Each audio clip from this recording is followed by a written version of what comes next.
It is impossible to imagine world literature without contemporary Arab authors. Literary critics, academics, translators, and publishing houses have long recognized their contributions. Numerous institutions are trying to promote them and make them more widely known. These include the Sheikh Zayed Book Award from Abu Dhabi, the International Prize for Arabic Fiction, IPAF, also known as the Arab Booker Prize, and the German Litprom Society, whose primary aim is to promote non-Western literatures. Nevertheless, Arab literature still has to contend with major prejudices and problems on the international book market. This panel, put together on the occasion of the Abu Dhabi 2022 Book Fair and initiated by the Sheikh Zayed Book Award and Litprom, asks where Arab literature ranks in the international book market today, what difficulties it faces, and how we can overcome them. So I say marhaban, or welcome to everybody in our virtual audience, and especially to our three panelists. Our first panelist is Iman Mersail. She's an Egyptian poet, essayist, translator, and literary scholar, and associate professor of Arabic language and literature at the University of Alberta in Canada. She's the author of 5 books of Arabic poetry, selections from which have been translated into numerous languages. In English translation, her poems have appeared in the New York Review of Books, Parnassus, Paris Review, The Nation, American Poetry Review, among others.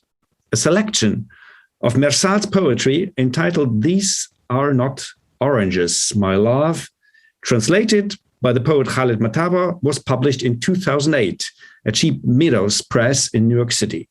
Another selection is forthcoming in spring 2022 from Farah, Strauss, and Giroux, translated by Robin Cresswell.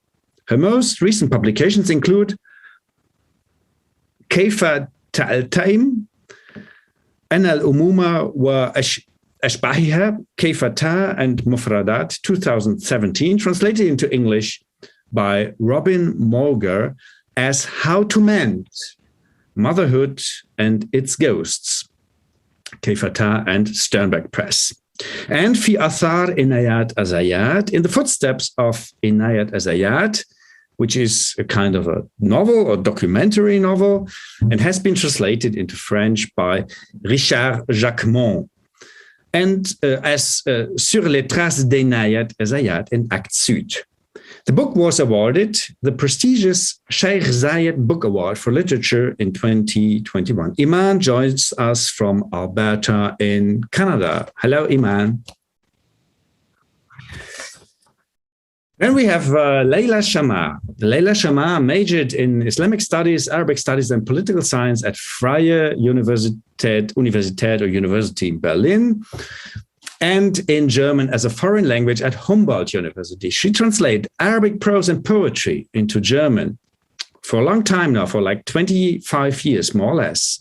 As a language and cultural mediator, Leila offers bilingual readings and writing workshops, as well as translation workshops for children and young people at educational and cultural institutions. She has translated, notably, novels by Sahar Khalifa, Elias Khouri, Alawiya Sabh, and poetry by Abbas Baidoun, Qasim Haddad, Zakaria Mohammed, and I think also some poems by Iman Mersail. Leila also has translated a book by Iman, especially this book, Motherhood and Its Ghosts, which is going to appear at Hans Schiller Publishing House. She's also the founder of Aleph Literary Agency, which tries to bring Arab literature to the German book market. Hello, Leila, and she joins us from Berlin. And then we have Lawrence Bolliger, who has been head of the fiction division with expanded responsibilities at Hoffmann & Kampe Publishing House since last year. After working for Amann Publishing House in Switzerland, Berlin Verlag, Surkamp Publishing House, and Dumont, where his authors included Mohsin Hamid, Margaret Mazzantini, Siddhartha Mukherjee, and Carsten Stroud, Lawrence Bolliger was most recently responsible program manager at Amazon Germany. Prior to that, he was editor-in-chief of the paperback division of Berlin Verlag, focused on acquiring international fiction. Among his authors at Dumont Publishing House include John Cheever, Michel Houellebecq, and Haruki Murakami. Lawrence also joins us from Berlin. Hello, Lawrence. And we have a translation into Arabic by Tarek Chelmaran, who is with us from Abu Dhabi. My name is Stefan Weidner, and I'm a literary critic and also translator from Arabic to German.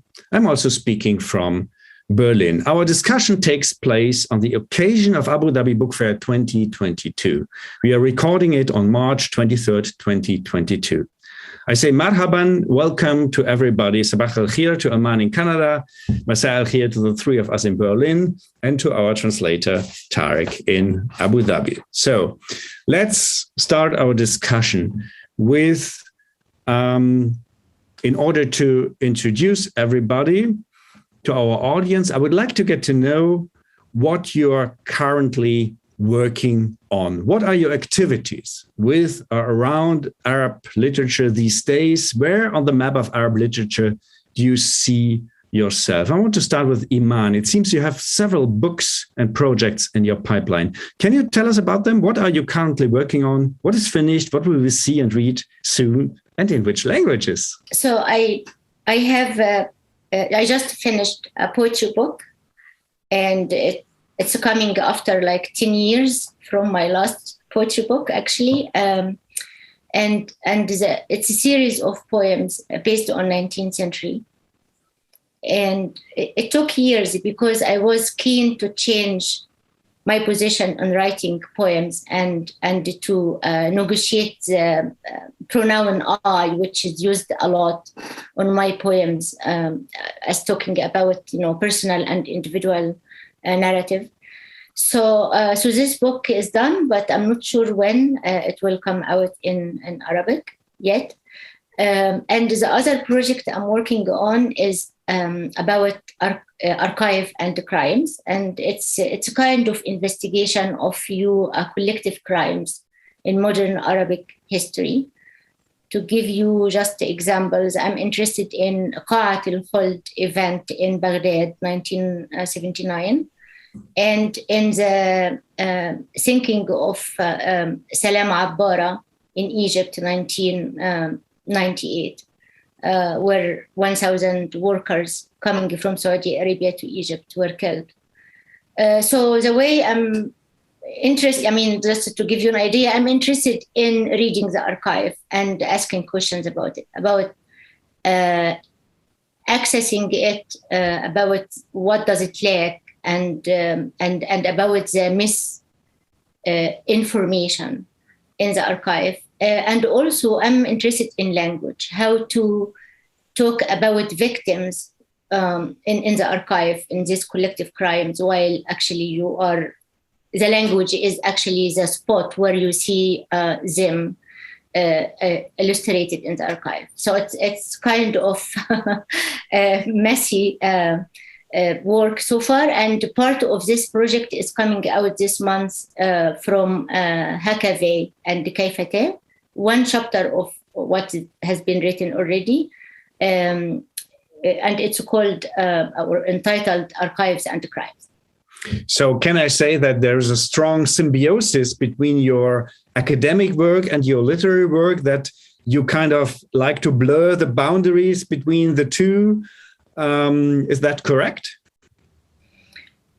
I really don't think about like genre before starting to write. I mean, when you have a question about a particular event you want to read, and you have to go to the archive and read testimonies and see what other people are saying.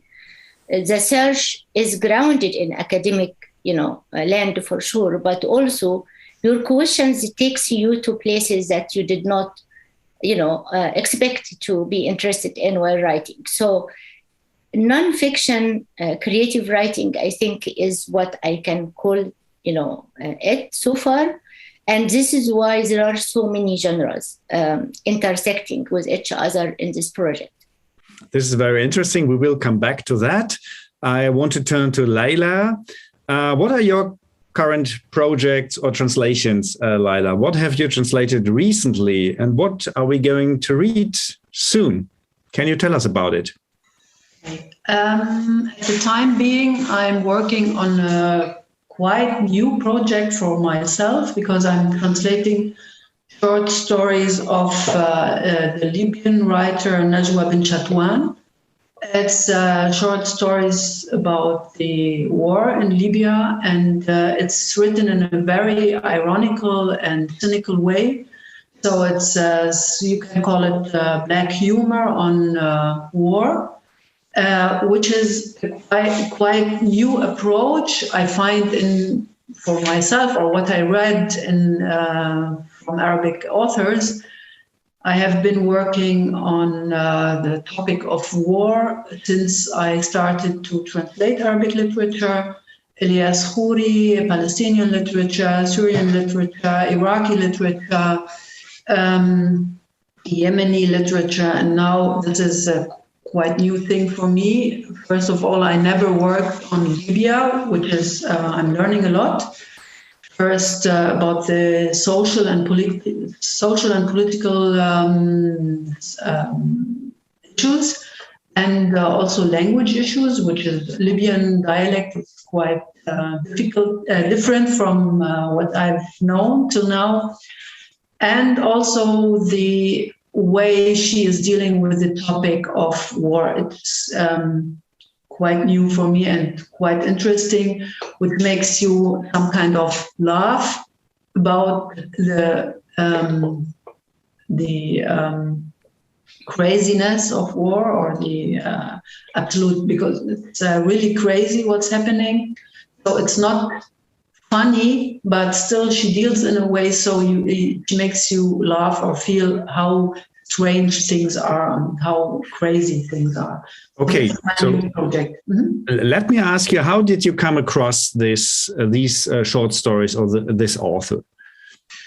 Actually, I had a bigger project with a colleague. We wanted to introduce Arabic women or female literature to the German audience, and we were making some kind of research. And then I discovered her, and I was quite very fascinated by the way she's writing. So that's interesting. Yeah, that's very interesting. When do you think will we be able to read that in German? Do you already have a publishing house or a date of publication? Hans Schieler is ready, or he wants to make this book, and I hope I'm working on it. But it's not easy to make irony sound very funny. It's not easy at all, so I need to work on them, on the stories. But I think that in autumn the book will be published. I hope. Very good, very good. For our non-German reading public, I might explain that Hans Schieler Publishing House is one of those German publishing houses which specialize in Arab or maybe Oriental literature, if you may say so, in general. They have been active for more than, I think, nearly 30 years. It was formerly called the Arab Book. Now it's called Hans Schieler Publishing House, but the same publisher. So it's one of those, let's call it small but specialized and very fine publishing houses for Arab literature. That brings me to Laurens Bolliger, our guest from the publishing scene. He's an editor with Hoffmann und Campe, one of the oldest and most famous German publishing houses. And if I remember correctly, we have worked together, Laurens, on we met first when I did a translation of Adonis, and you were an editor at Amman Publishing House in Switzerland some 20 years ago. What has your contact with Arab literature been so far? And do you have any current projects connected with Arab literature, maybe? Thank you very much for inviting me, first of all. I feel really honored to be on this panel with you, Stefan, and Leila and Iman, and I'm very happy to meet you all. When you told us about your book, Iman, I thought this is wonderful and we should be in touch, because I'm really always on the lookout for new voices and for new stories, and what I like is particularly now these days is a kind of genre bending, because I find that that sometimes, especially nowadays, novels can be boring, and books that try to overcome, too strict borders, that transgress borders within their style, like a memoir that is a mixture of a novel. It tells us something that has happened, but in the form of a novel. I find these books pretty exciting, and without a very conscious sort of decision, I often find myself looking for these kinds of books. Although, and this has to be said, it is not quite easy to sell them, unfortunately, so far. But I'm working on that, and like many things, it just needs time. And then, Leila, when you told us about your book that you're translating, and you said in the beginning that it was a project that you're doing for yourself, I thought, oh, how wonderful! This seems like a project that is not sold yet, but it is, unfortunately. But I'm very glad to be in touch through this panel. You're in Berlin. I looked you up today, and I thought I'll have to meet her soon. This brings me to the answer of your question, Stefan. I am looking around. I have just about 2 weeks ago, not 3, before I fell sick with COVID, I had a very interesting meeting with a translator colleague of yours, Katja Halls, who translates from Arabic into English, because she was, put in contact because I need her to write a reader's report on an Arab book that I would like to know more about, because I can't read Arab, and I'm very excited about getting her reader's report. And we met, and I said, "Can you recommend me authors? Can you recommend me books? I'm looking for, contemporary books, be it novels or memoirs or a narrative nonfiction book, that bring the Arab culture from wherever they might come closer to us and to our readership, because we have a readership that still needs to be educated. I kind of, when people ask me, what is your task? What are you looking for? I'm always telling them, I like to refer on something that Samuel Fischer once said, that I learned from Egon Ammann, Stefan Egon Ammann, the late Egon Ammann. He always told us that Samuel Fischer said it is the most noble and most important task of the publisher to bring new values to the public, and values that they don't want. So we're sort of educating the public as well, and we need to bring them new values, but we also need to sell, because we're still a business. And when I look for new Arab voices, that's exactly what I'm looking for. I'm looking for content that can transport to here and to the individual experiences of our readers. And this is something that I wanted to discuss in this group. Often when I'm on the lookout and somebody tells me about an Arab story, it often seems a bit too far away from our context, which is obvious and should not be criticized in any way. But I'm hoping to find those topics or those stories that can be more easily transported. For example, Katja told me about a very contemporary author. And when I looked, when I wanted to know more, it seemed that all her stories were told as fables. And even though that is very interesting and also genre bending, it is something that I just know that I will have difficulty selling, first of all, within the house, and then also to a bigger audience.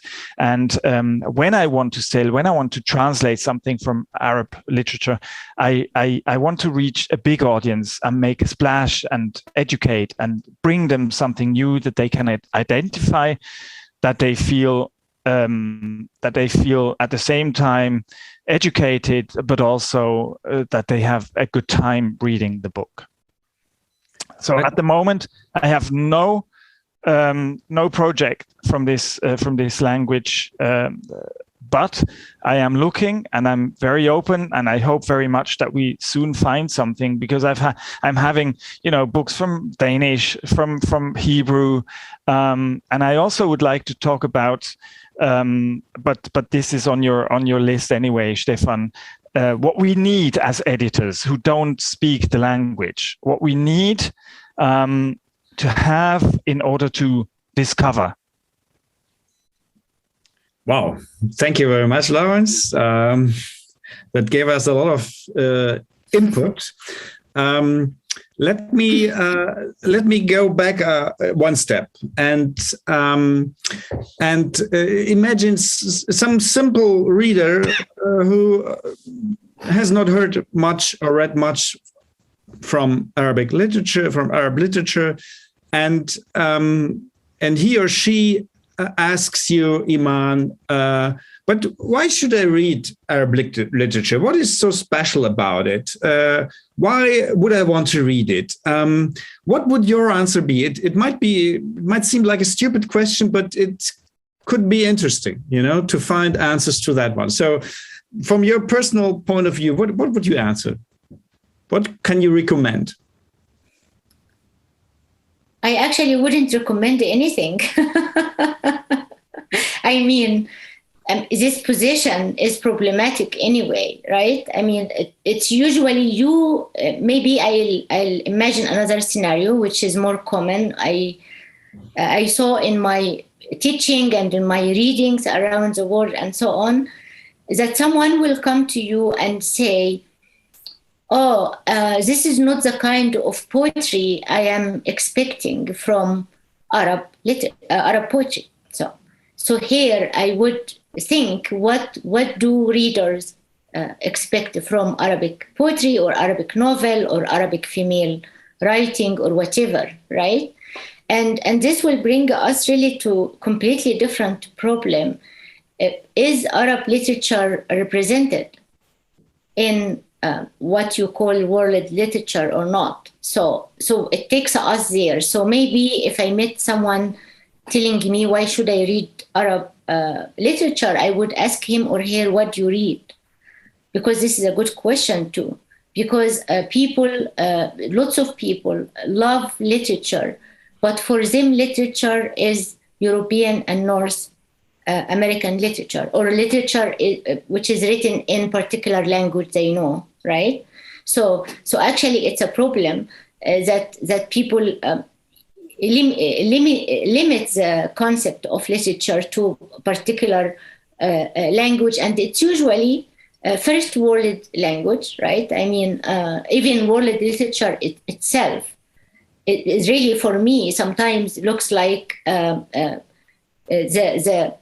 literature available in English to read for people in North America, for example. So it's available in English. It's what Western literature canon selected from elsewhere, from authors originated elsewhere, to add to their canon.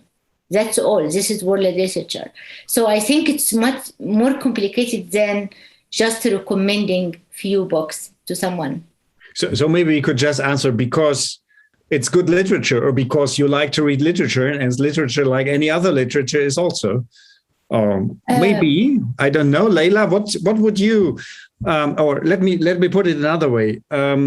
What fascinates you about Arab literature? Why do you do that? I mean, now, once again, I imagine somebody who is a bit maybe not too close to that field of preoccupation. So if somebody asks you, why do you do that difficult job, which is badly paid? What fascinates you?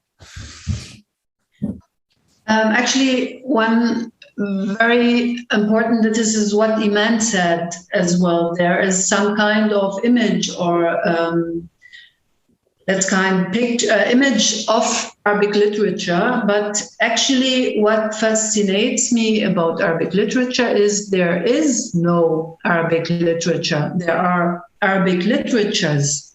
So Arabic literature is not one thing which you can define, because in my vision or my opinion, literature is not related. Of course, it's related to a certain culture or language, but it's also related to individuals. It's not people who are Arabs are writing the novel, but it's certain people, individuals writing books. So it's a huge incredible big amount of books written in very, very different styles, very different topics from different areas about different people. So it's very, very rich. And for me, this is the first time I'm working on Libyan literature, and I'm discovering new things which I never knew. So even I'm working, it's more than 25 years working on Arabic literature. Now I'm discovering new things, so it's worth to discover. You never finish learning, so you just keep on going and discovering new things. This is the most fascinating thing for me. So it's the discoveries, which I think leads us back to Lawrence, who is also, if I understood you well, Lawrence, trying to discover new things and then to present those discoveries or to educate a larger public with the help of those discoveries. But let us talk a bit more precisely about the expectations of a publishing house, especially a German publishing house, towards Arab literature. The expectation in terms of, you already described that you are interested in like some cross-border literature, which is crossing borders between genres, for example. But also, well, in terms of not only of content, but also of commercial success. What is necessary for an Arab book to be published in your publishing house? What would you say are what is the necessary things you would ask for or you need? A very good question, Stefan, and it touches upon the core and the problem that we also are faced with. But I would like to also take up what Iman said and Leila with respect to Arab or Arabic literatures. It is huge. It is a very, very big field. And that also makes it probably more difficult for us to actually find something within this huge corpus that is not only huge in terms of geography, but also in terms of history. I mean, we can go back and discover, let's say, Arabic classics, like the one that Iman wrote a book about and her author, right? Sheikh Zayed. That might be also an interesting book to be translated into German, because it brings us a time and place, Egypt in the 50s, written from the viewpoint of a woman, close that we have no idea whatsoever about, or only specialists. So what we need an interesting topic. We need a beautiful way of narrating the story, bringing us the story close, a good style. But we also need saleability, of course. We need this kind of not only transgressing within a style, let's say, but also we need to be able to make the step from a culture that seems to many people still kind of far within our own culture and bring it here. And that is why I found it so interesting that Katja told me about an Egyptian writer who now lives in Berlin and writes about, and London especially, and writes about his experiences within, the new surrounding, but written in Arabic. And I found this interesting because this could be this kind of bridging the gap that we need to close. And when I try to find a book, be it, from Hebrew or from Spanish or from English, wherever, I want a book that manages to bridge this gap and bring newness into the world at the same time. And what you said, Iman, about the Western, superiority, let's say, I find that more and more, I struggle with that because I also have the wish of finding, let's say, literatures or novels from South Asia or from this huge continent of Africa that we have almost nothing translated into German. And how am I going to find those? Of course, I can just wait for literary agents to bring some of these books to me, and then they're mostly written by somebody who sits in the United States or in the UK and writes about, long forlorn experiences, but without no direct contact. And this is why I have contacted more and more Indian publishers who I know because I've studied Indian literature at university, and I've translated quite a few or published quite a few Indian authors, and also publishers in Africa. And they told me that even there, in their markets, the situation is so that most of these books that have been successful in the United States or in the UK, then make it and are successful in the South Asian continent or in Africa. And I want to start, and I mean, this needs a lot of work, and this needs also a lot of sort of engagement, but I would like to go to the sources more and bring literatures from where they're actually happening. And that is exactly what I'm trying to do with Arabic fiction and non-fiction. I have started to to contact Egyptian publishers, for example, where I know from fellowships, and I'm hoping, Leila, that we can start, working together, and maybe Iman as well, because we just need more information, and the more information we have about a book or about the writer and their experience, the better we can see whether we can imagine this book to travel into German and into the hands of our readers. But now you describe one step. This is a step from a given book or a given text having been written in Arabic or maybe another language, and how it comes to you and to your publishing house. But then once you imagine it published, or it is published, what is impeding Arabic literature? Where are the hindrances? Where are the problems once you have a book? Because sometimes I think there's a lot of enthusiasm, like you have, in publishers. Publishers, they want to do that. They're really earnestly interested in that, but then maybe they publish something and it doesn't become a success as they expected, or they get close to publishing this, but then in the last moment they won't. So where's this decisive little last step from just being interested and making a book a success, bringing it to the readers? Where's the problem there, which I don't see in other languages? Yes, I try to be short now. Of course, it would be fabulous if we could all be like Egon Ammann and just have, poems by Adonis translated in beautiful editions, or Mahmoud Darwish as well, and from other languages. Big, expensive poetry tomes, but we can't do this anymore. And now I think everybody is looking for something like Allah's Vani, the Yacubian Building, which was a huge success here.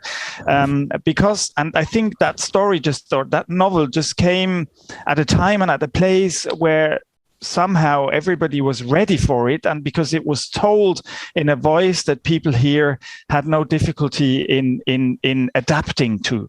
I have already mentioned before, probably in my first statement, about the thematic gap that we may have if a novel stems in the sort of Arabic tradition, and you all know this much more than I do, it can often feel too far away. And then it is difficult. We can translate it and we can, of course, promote it, but we won't reach many readers because there will just be, the last step is difficult to take from a thematic point of view, or maybe from a linguistic, because it is told in a strange story. For example, Katja sent me a story that was written, from the view of a hand, and this might be a very,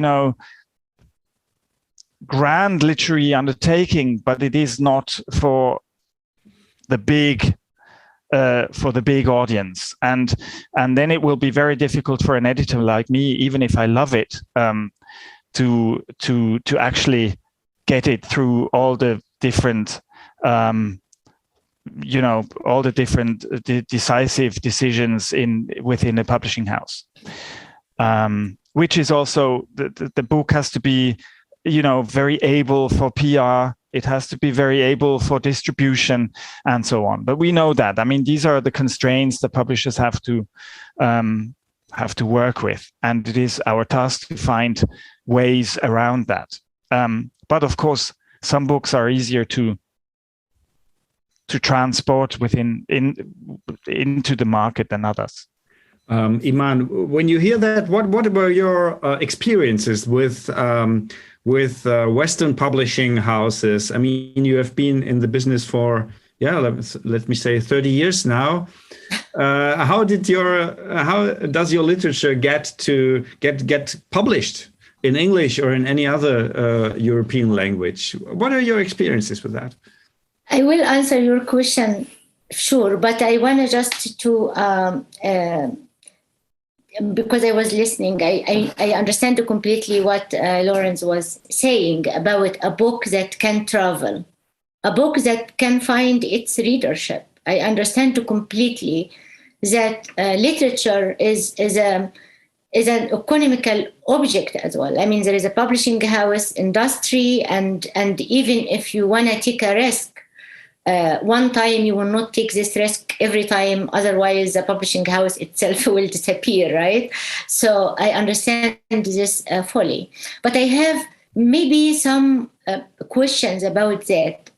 One of them, for example, if we are expecting books that are easy to travel, as you said, or to be read in German from Arabic literature, we'll keep translating almost the same exact kind of books. So it's great that Ala al-Aswani is well read in German. It was well read in Arabic too, by the way. So it's great. It's really part of the literary scene. It should be translated and read.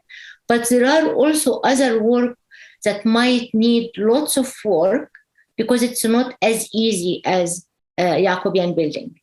And if we can invite these books, from time to time even, this might actually change what the stereotype about what we consider the Arabic literature. What I see as a problem now with publishing houses, with all of my respect, of course, to the industry, is it's more likely to translate a book that can work as a social document or social format about a whole society, a panorama, for example. Translations also sometimes are what I called in my study emergency of translation. Like there is a war here, so we should translate books very quickly. Civil war, uprising, crisis of refugees, and it goes on. And this crisis will not end, by the way, at least in our life. I mean, this is one of the things we all know. So also, actually, this emergency of translation could be fine because there is an urgent political question that we have to address in so many layers. And one of these layers is reading a book about whatever is going on somewhere. I agree with all of that. I think my anxiety usually is about why there is no, how can we widen, some space, create some space for experimental books written in Arabic literature today from everywhere in Arab world, from Iraq to Morocco, to be translated too, to have conversation between writers, and not to limit our conversations all the time about society, women, wars, political problems, and so on and so forth. So this was just my comment that this is our hope by working all together to do that, to create this space, third space, out of East and West and the crisis and so on. Talking about my experience with, I am originally a poet, and the poets are not translated actually. So I never understood why I'm translated. I felt all the time it's kind of God will to do this. And all of the translators of my poetry came to my poetry by their individual experience and reading. And then one of them is you, Steven, when you translated some of my poems without knowing me. I heard from you for the first time when you translated some poems. So, and the same experience I have with every single publication in English or other languages. However, when I started to write nonfiction, I found it completely different, because suddenly you are very attractive, like to a wider audience, and of course for bigger readership, and also for publishing houses. So it looks amazing. However, I have one experience that I want to talk about. One publishing house, I'm not going to say even which language, read the translation of Sheikh Zayed book in French, and asked it to translate it to their language. But they said in the very first email, we would like you to take out some of the details about the history of publication in Egyptian culture, and we might take also some about the Persian law, which was, against Sheikh Zayed in her life in taking custody of her son or getting even divorced. So, and some other things. So they are proposing to translate the book, right, by taking some of the information that are not important to the Western reader. So I was asking myself, what the Western reader is interested in then? And Sheikh Zayed, as a young female writer who committed suicide, this will be a very cheesy story, because the story is visiting so many fields, from law to mental illness institution to, do you know what I mean? And I was asking myself too, when I sat and read Sebald, the German writer, who is one of my favorite writers, by the way, I'm a member in his cult, I consider myself. So when I read Sebald, it's not an easy reading for me. When I read Russian, classical Russian literature, the idea of names, just names, how many names a person can have, might need some effort from me to sit and read. So what attracts us to literature is really this universal experience coming from individual writers. And a writer is rooted in his own culture and history and memory. So if I have a question about the world, I'm interested in world literature. And I should be patient when I'm reading a novel or a nonfiction book or a poem written from somewhere else, because, as long as there is something real in it that attracted me enough to continue reading, despite the difficulties.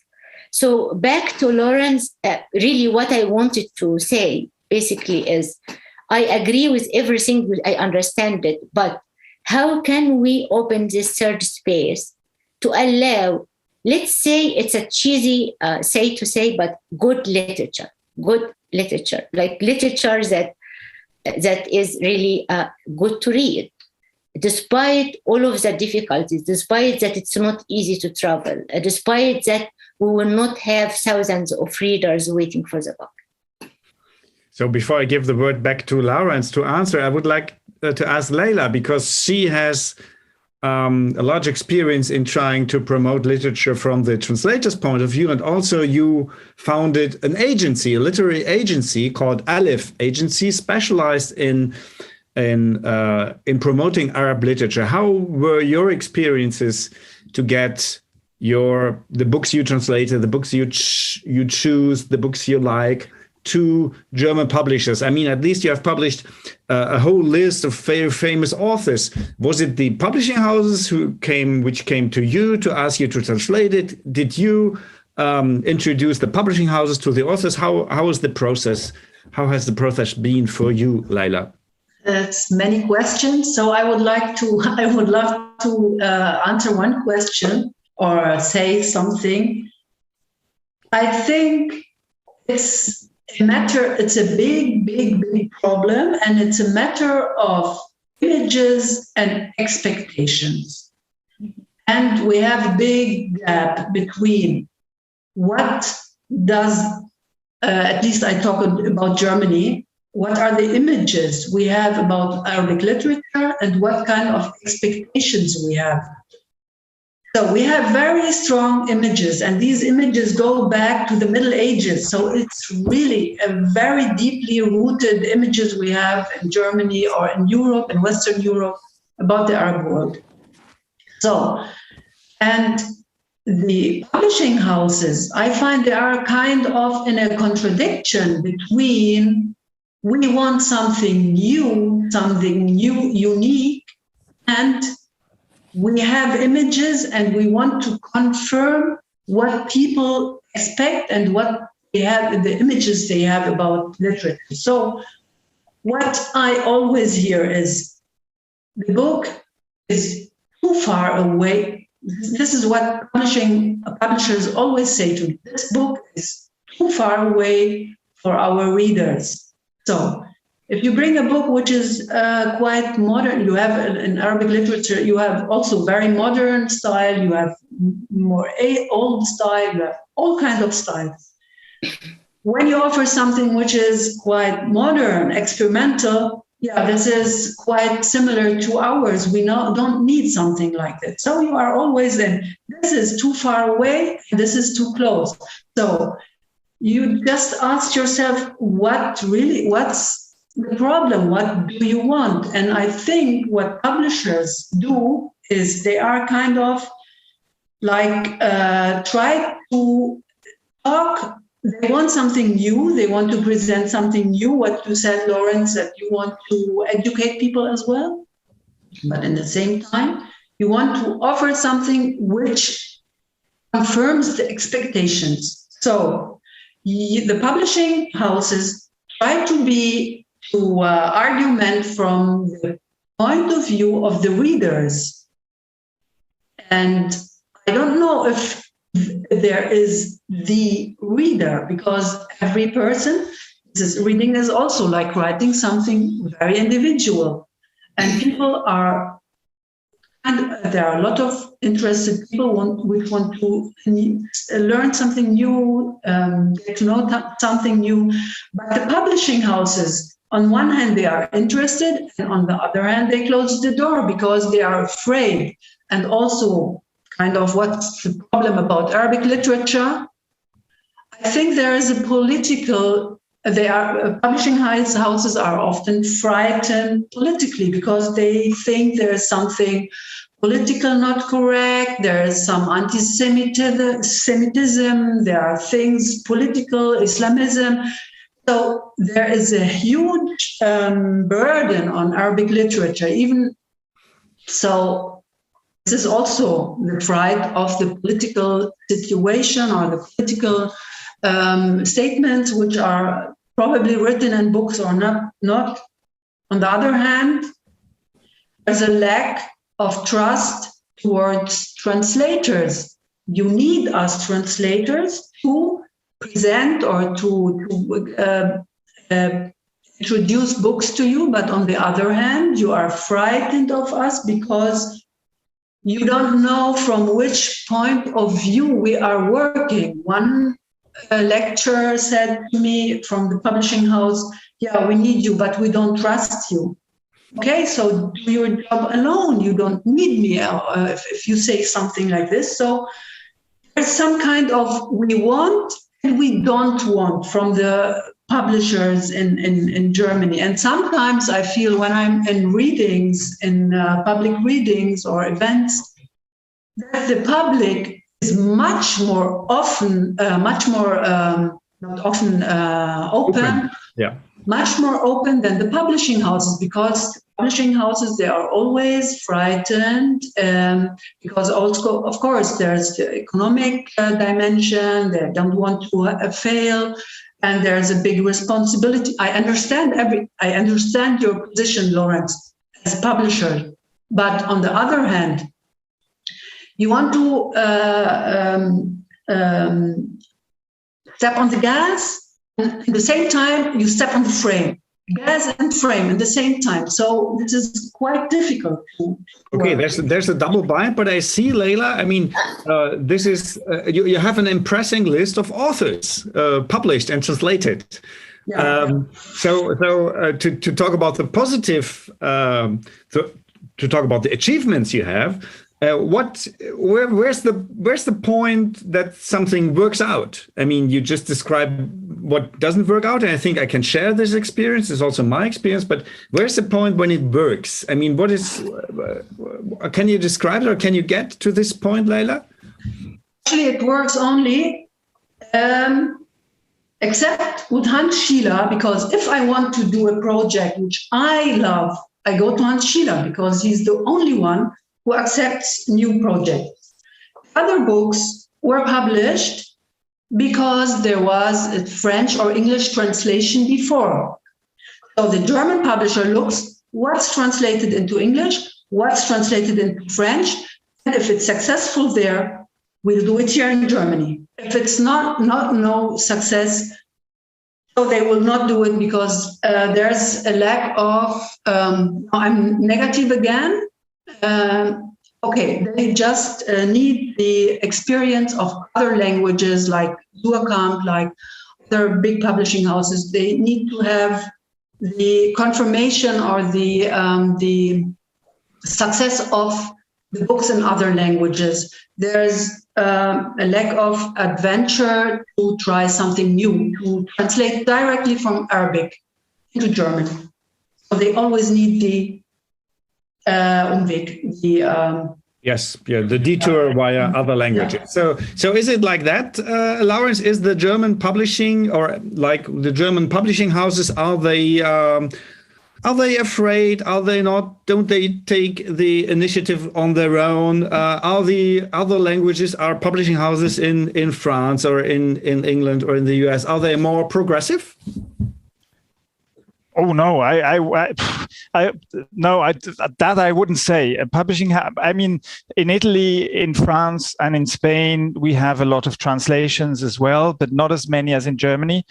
We in Germany, it is the book market in the world that does the most translations. Granted, most of these are from, primary languages like English that we know, or French. It already becomes quite difficult with Italian or Spanish. Look, I will publish a book in August, translation from Spain, from a Spanish book that I love very much. But I, as an editor, I'm a lover. I discover a lot of things that I love. Then within the publishing house, there are constraints that editors face because we have to transport these books, first of all, not to the public directly, but within the publishing house.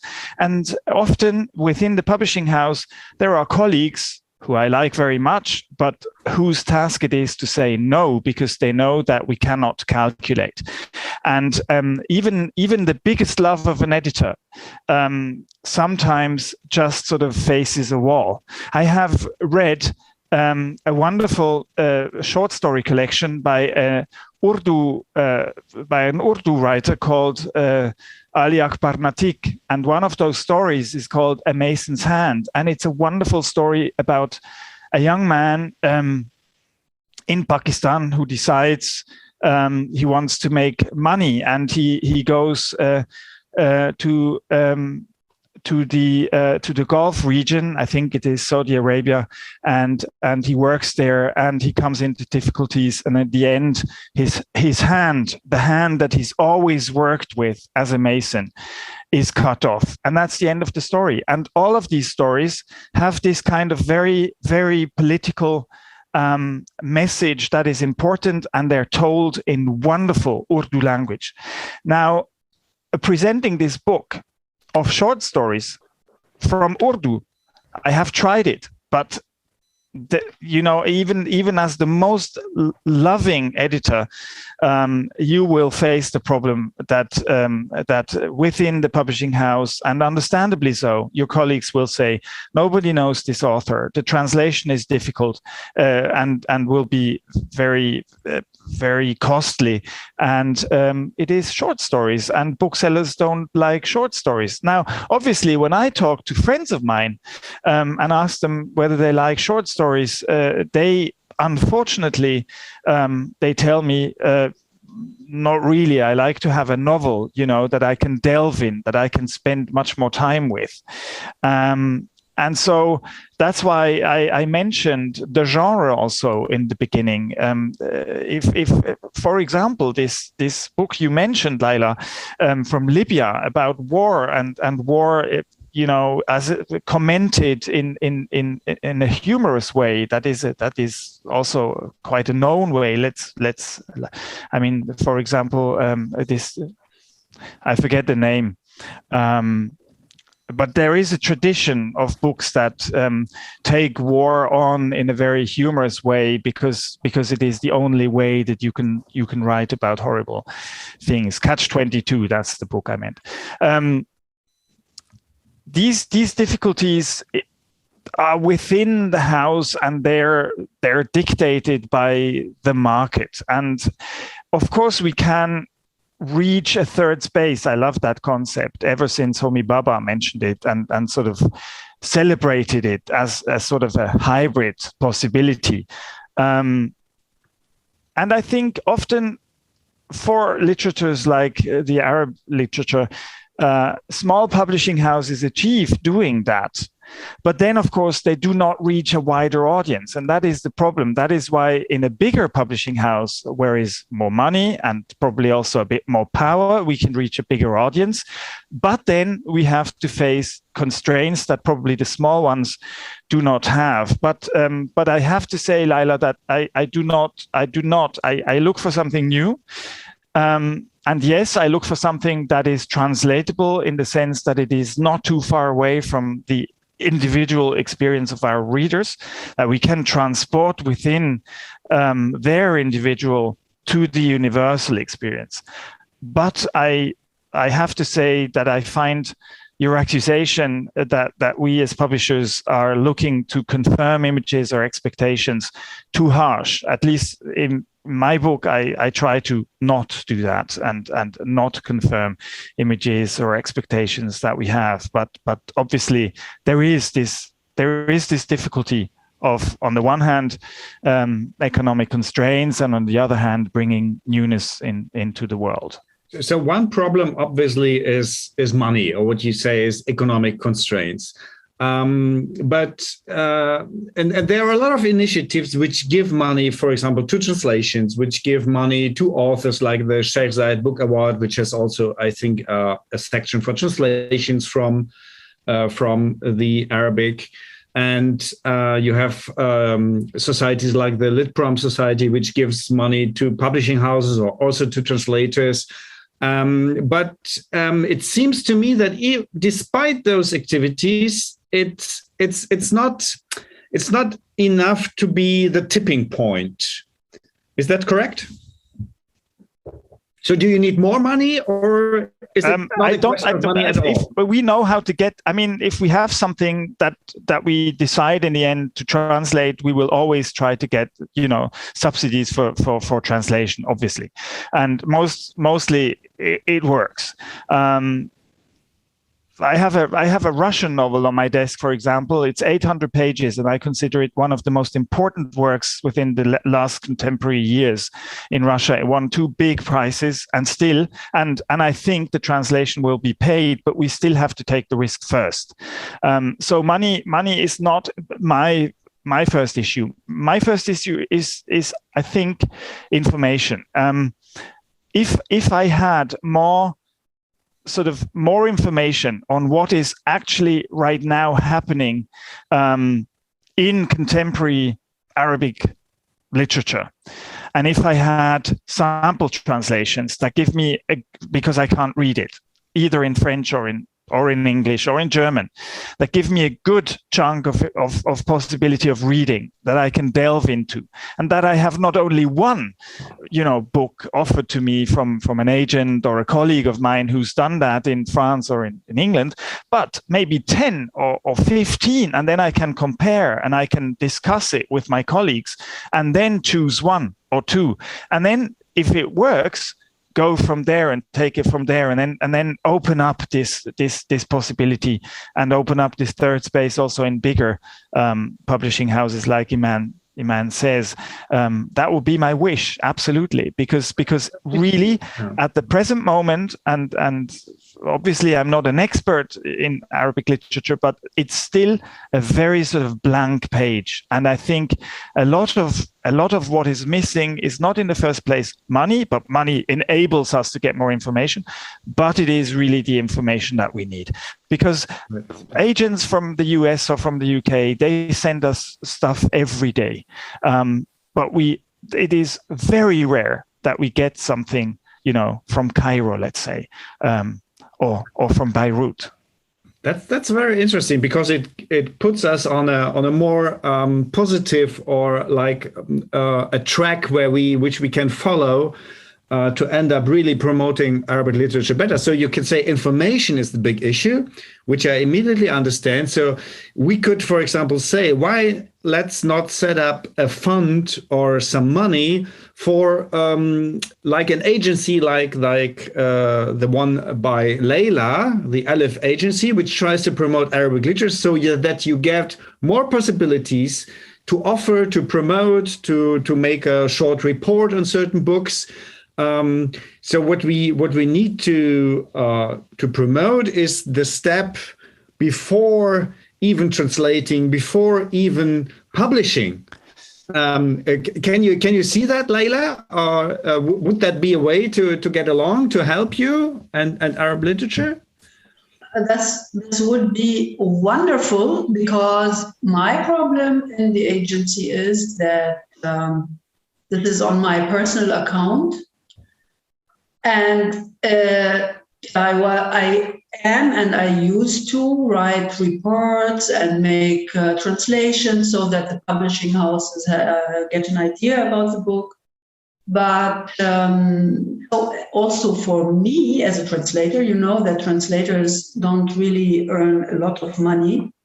So it's also an economic issue for me. So I can't always offer everything on my personal account, and not selling a lot, really. So this is also for me a very economic issue. And it would be wonderful if there would be some kind of fund, so to get support from an institution, or just do this work, so you could really concentrate on promoting Arabic literature, what is not really possible under economic pressure. Very good. Can you relate to this topic, to the idea that we need, before we really start to translate and to publish and to change the image of Arabic literature, that we need more information? Iman, does it connect with your experience somehow? I I really can't speak about this at all. Like my experience as a writer is different. It's usually, my experience as a writer is limited, or I see the whole thing from my position, right? So it's usually a translator who read an individual translator and then search for a publishing house. And this might take years or a few months. I mean, every book is different and so on. However, when I started to have an agent, just an agent based in US a year ago, I just felt it's a good idea not to think about it anymore, like not to deal with the details of it. But having like kind of a database even to describe new books, to translate just samples of these books to different languages. It could be just a website. It doesn't have to be a huge institution standing behind it. Like it's just collective, really activity to talk about books you like in English, for example. I mean, read in Arabic and write about it in English. This could be useful. I just want to say that agency here is not just the institutions and agents and publishing houses and writers themselves. We might dream of a platform that can bring all of this together, where people can exchange information and ideas about what they are reading. But this sounds to me like a very good project to set up a website which presents works like this, and which maybe also actively addresses publishing houses identified by people like Leila or me or anybody else to be interested.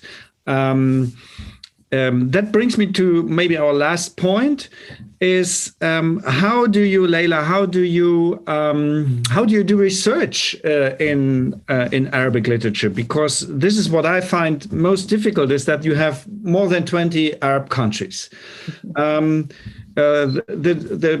The difference in language, although you have this high Arabic official language, still the individual languages by individual authors differ widely. So, and then this publishing scene is not very professionalized. It's not you don't have reviews of every book, and so it's very difficult to get into it. In the end, you end up, it's always by chance that you find some this or that, or it's just friends who tell you. So is there a way to get, well, it's a jungle.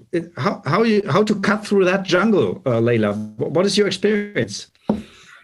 Okay, of course, the Arabic world is a huge field, and my interest is to promote literature which is not really very much known.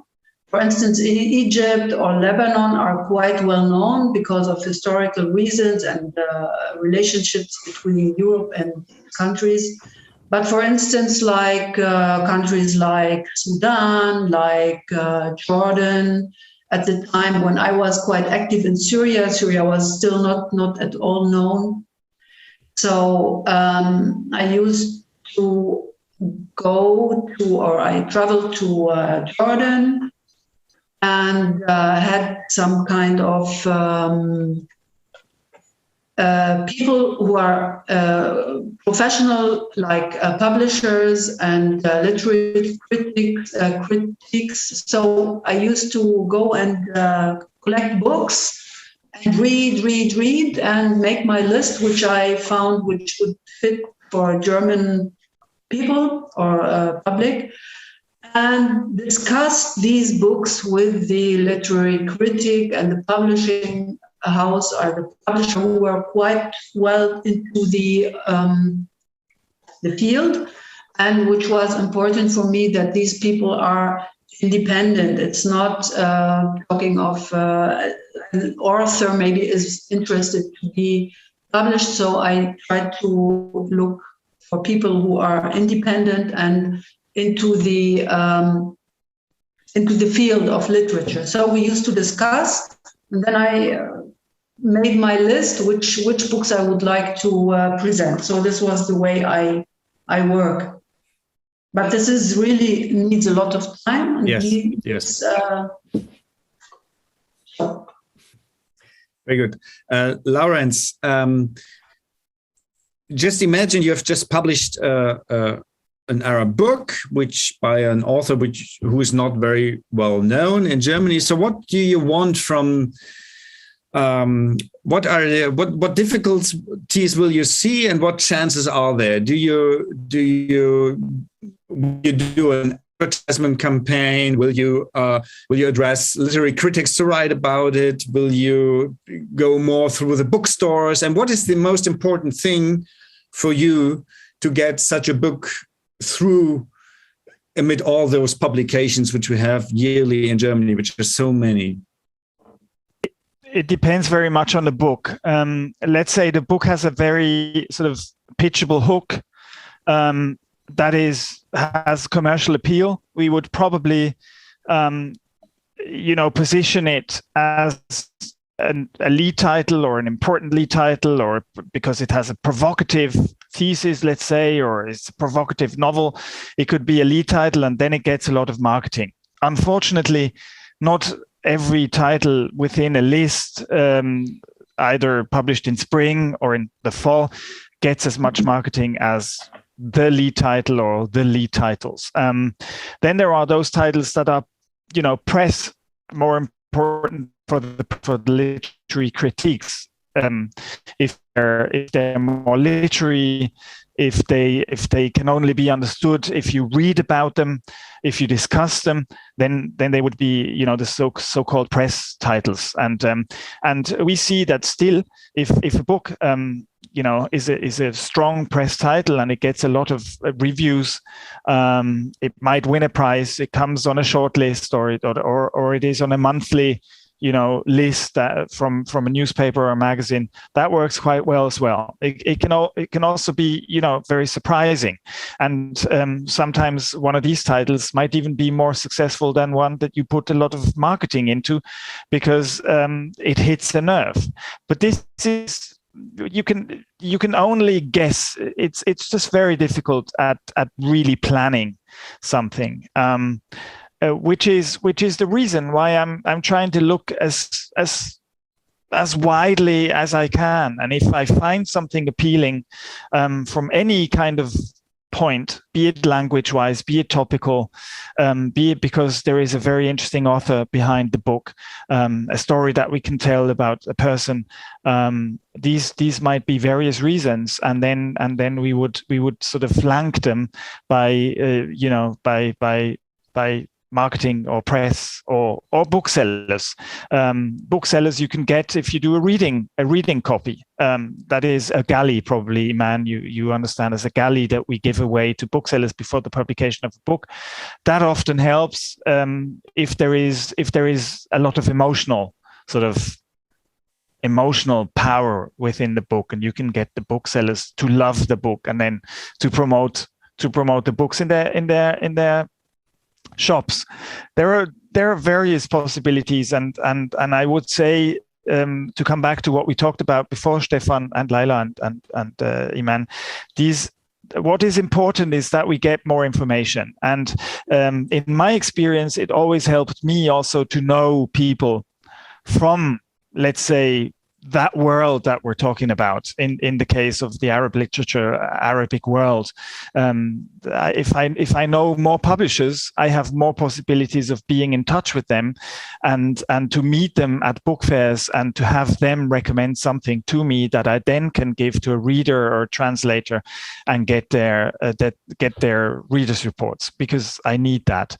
But I need the personal contacts, and that is also something that we can probably strengthen strengthen. And I know that obviously we're doing just that right now, and I'm immensely glad for it. And I hope one day to be able to go to one of the countries where we have talked about, to get in touch with more people and to get their recommendations, because it's a people's business, our business. And if I have something like somebody like Iman or Leila telling me about a book that they are fascinated with, or you, Stefan, then I will listen more closely and I will give it more attention. And that is the already first and foremost and probably most important step.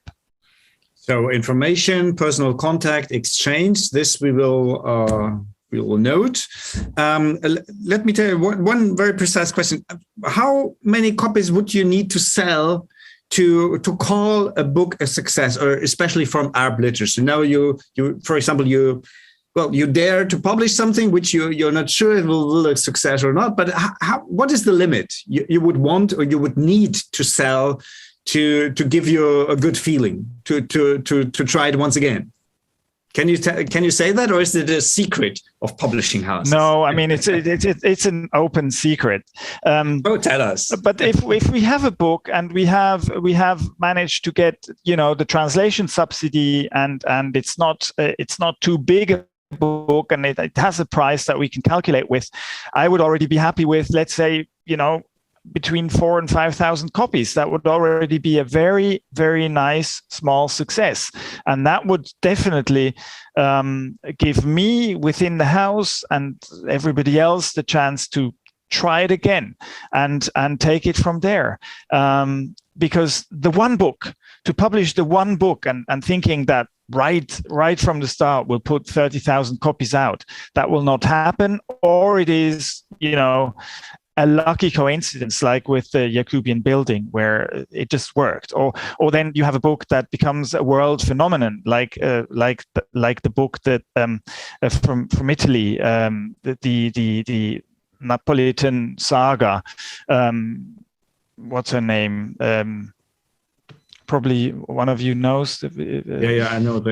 I don't remember the name. Surkamp published her in Germany, but only after it had become a huge success in the US. And I'm not saying it always needs to be a huge success in the US. We can do the same. And I think we should be less dependent from the US anyway, or the UK. This is a kind of neo-colonialism that I cannot really support within publishing as well. But there is a book that these books exist, and obviously it's lucky, but it's not what we can calculate with. Therefore, yes, to answer your question, I would say, as I said before, 3,000, 4,000, 5,000. That would be marvelous already. Yes, that's good to know. So my last question goes to Iman. Last year you got this prestigious and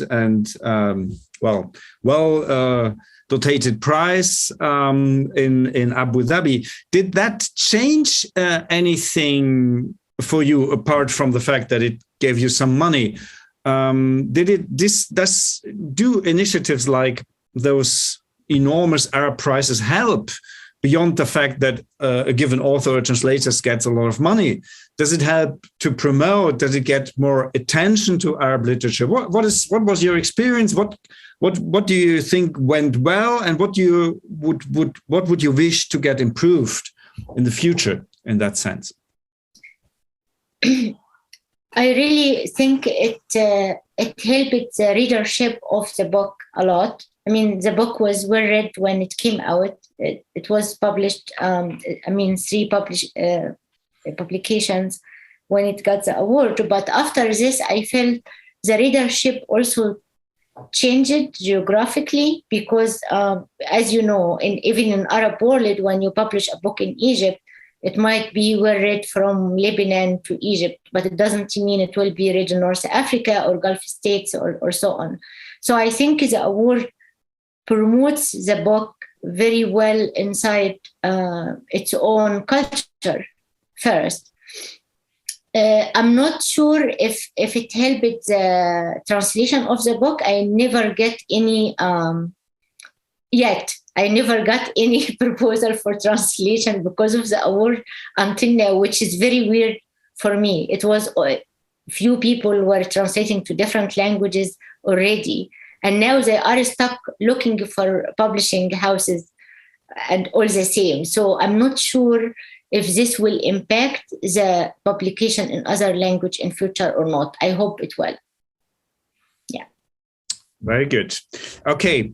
We have talked for more than an hour. Thank you very much. I think we gained a lot of insights, and after seeing this, or after having had our discussion, we know better how to promote Arab literature. And I think each of us will try his or her best to do that. And we will ask Litprom, Sheikh Zayed Book Award, and any other institution to help us doing this by giving us more information or money to generate information, to generate translations, to help authors, publishing houses, translators, and everybody who is interested. Thank you very much for your attention. Thank you very much for your participation, Iman, Leila, Lawrence.